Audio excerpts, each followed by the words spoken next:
Alors, si on vous dit Saumur Champigny, vous pensez à quoi? En général, ce que j'entends, c'est un vin léger, plutôt fluide, à déguster légèrement frais, en été. Certes, ça existe comme ça. Par contre, ce n'est pas du tout ce vin-là, qui est dans nos abonnements et chansons, donc pour les grands chanceux, chez 3 fois 20. En fait, c'est une cuvée spéciale du domaine de Nerleux que j'affectionne particulièrement, que je connais depuis longtemps et dont j'apprécie beaucoup le travail hyper qualitatif. Alors, cette cuvée spéciale, elle vient d'une parcelle qui fait juste 1,5 hectare, qui a un nom cadastral qui s'appelle Tire-Savate, assez rigolo.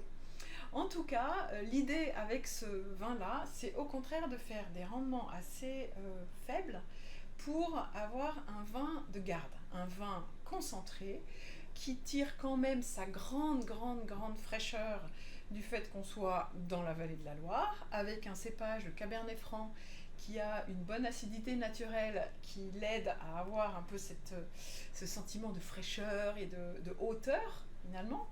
Et ce vin-là est vendangé assez tardivement quand les raisins sont très mûrs.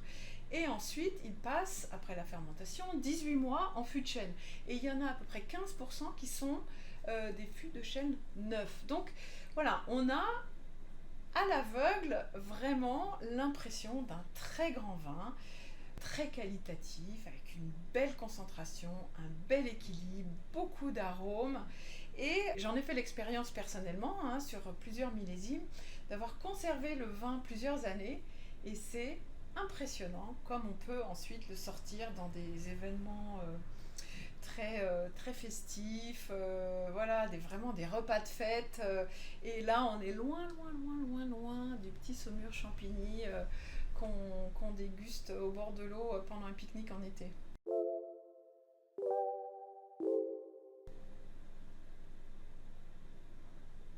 Là, on a une multitude, on va dire une salade de fruits rouges et noirs. Hop, tout mélangé comme ça, bien ensemble, des fruits rouges, des fruits noirs, et surtout une très jolie une note vanillée qui vient du fût de chêne. Ça, c'est une note qui va petit à petit s'effriter un petit peu, se fondre avec les autres arômes.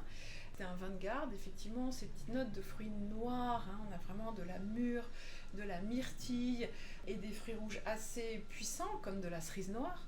Eh bien, on va retrouver ça plus tard, quand le vin aura un petit peu vieilli, sous forme plutôt de pruneaux, de fruits macérés, kirschés un petit peu. Alors, en bouche, vous allez voir qu'on a un vin très tapissant. Le palais va tout de suite se retrouver tapissé de cette belle matière entre une puissance assez marquée et un côté finalement assez léger, assez aérien qui va petit à petit s'effiler jusqu'à une finale tout en fraîcheur. Alors, qu'est-ce qu'on va manger avec ça, à votre avis? Moi, personnellement, je peux même aller sur des choses plus exotiques, on va dire. Imaginer des empanadas, des très bons tacos faits avec d'une vraie bonne viande, avec les épices parfaitement dosées. Bien sûr, des magrets de canard grillé. Bien sûr, la belle côte de bœuf qu'on va sortir quand il faudra. Et puis finalement, en entrée, ou quand on fait un apéro un peu sophistiqué, avec des petites choses à grignoter, des petites boulettes de kefta, voilà par exemple, ou des très belles rillettes de Tours, ou voilà quelque chose d'assez haut de gamme, mais en même temps, pourquoi pas, simple et généreux.